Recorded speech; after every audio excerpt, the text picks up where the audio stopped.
Bueno, en esta clase vamos con el tema de el capacitor esférico. Vamos a querer determinar en esta clase la capacitancia de un capacitor que tiene forma esférica. Esperando pues que el que esté viendo este video lleve la lectura paralela para una mayor comprensión de la teoría. Empecemos. Ahí tenemos un capacitor que es esférico. Hay una esfera de radio Ra que tiene carga positiva y sobre ese pues está una esfera de radio B que tiene una carga negativa. Ahí se le ha hecho un corte para que se pueda ver que dentro de la esfera de radio B existe una esfera de radio A, positiva la interna y negativa la externa.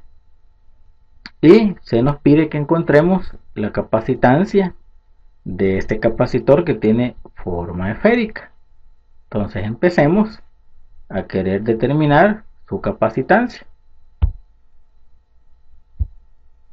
Vamos a iniciar aplicando la ley de Gauss. Vamos a hacer una superficie gaussiana de radio igual a R y vamos a tratar de determinar cuál es el campo eléctrico que actúa en el interior de esa superficie gaussiana.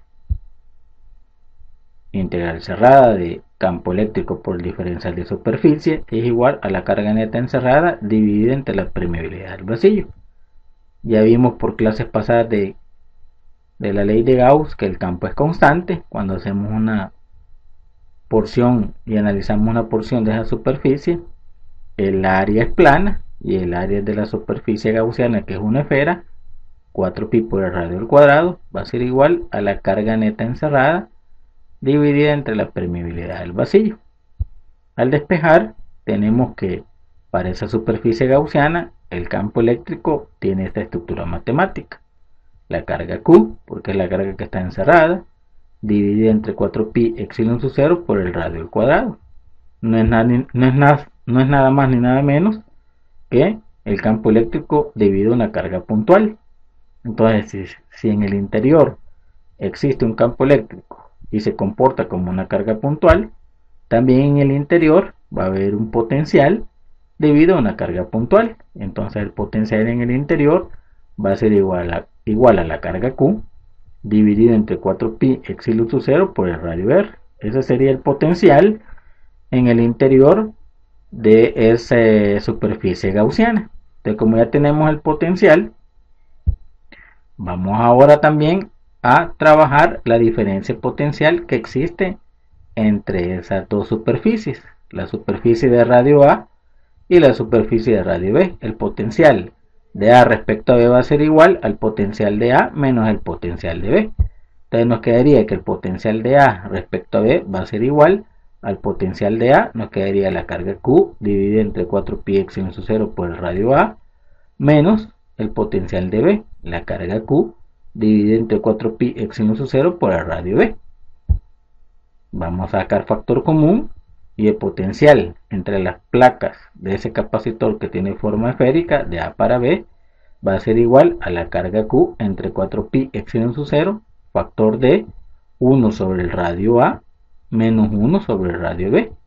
Y ya tenemos ahí el potencial de A para B. Aquí hacemos la carita feliz, ¿verdad? Un procedimiento matemático sencillo. Nos quedaría que el potencial de A para B va a ser igual a la carga Q dividido entre 4pi epsilon sub 0 por, aquí mínimo nos quedaría RA por RB, entre RA me quedaría RB por 1 RB menos RA por RB entre RB es RA por 1 es RA, y ahí aplicamos la carita feliz, así conocida. Entonces ya tenemos el potencial o la diferencia potencial entre esas placas. Ahora nos vamos a la capacitancia de un capacitor que tiene esta estructura. La capacitancia se va a hacer igual a la carga Q dividido entre la diferencia potencial entre esas placas. La carga Q es la misma y nos quedaría que la capacitancia va a ser igual a la carga Q dividido entre el potencial de A para B, que aquí lo tenemos, la carga Q dividido entre la carga Q sobre 4pi epsilon sub 0 por la diferencia de los radios RB menos RA dividido entre la multiplicación de esos radios RA por RB. Al hacer allí extremos por medios, nos quedaría la siguiente expresión.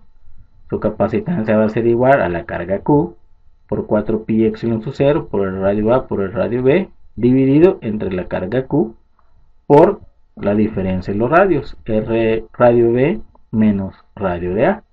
Al hacer extremos por medios, ahí podemos verificar que la carga Q se elimina y nos quedaría que el capacitor o la capacitancia de ese capacitor esférico va a ser igual a 4pi epsilon sub 0 por el radio A por el radio B dividido entre el radio B menos el radio A. Y aquí ya encontramos la estructura matemática para encontrar la capacitancia de un capacitor esférico al vacío, donde podemos observar que depende de su forma geométrica. Para poder hacer mayor esa capacitancia, ¿qué podemos hacer? Bueno, que el denominador RB menos RA, que serían sus radios, esto fuera lo más pequeño posible para aumentar su capacitancia. O otra forma sería pues aumentar los radios de ese capacitor para aumentar su capacitancia. Entonces, también como vimos con el capacitor de placas paralelas al vacío, el capacitor esférico, también el vacío depende de su forma geométrica. Para hacer más o para aumentar su capacitancia, bueno, tenemos que aumentar del tamaño ese capacitor esférico o también disminuir la distancia de separación entre los radios de esas dos placas que tienen forma esférica. Bueno, y con esto pues terminamos esta clase, esperando que se haya comprendido cómo llegamos a determinar la capacitancia de este capacitor esférico. Lo que faltaría es solamente evaluar, pero creo que el que esté viendo este video pues no va a tener ningún problema con sustituir algunos datos para encontrar su capacitancia. Bueno, saludos y bendiciones.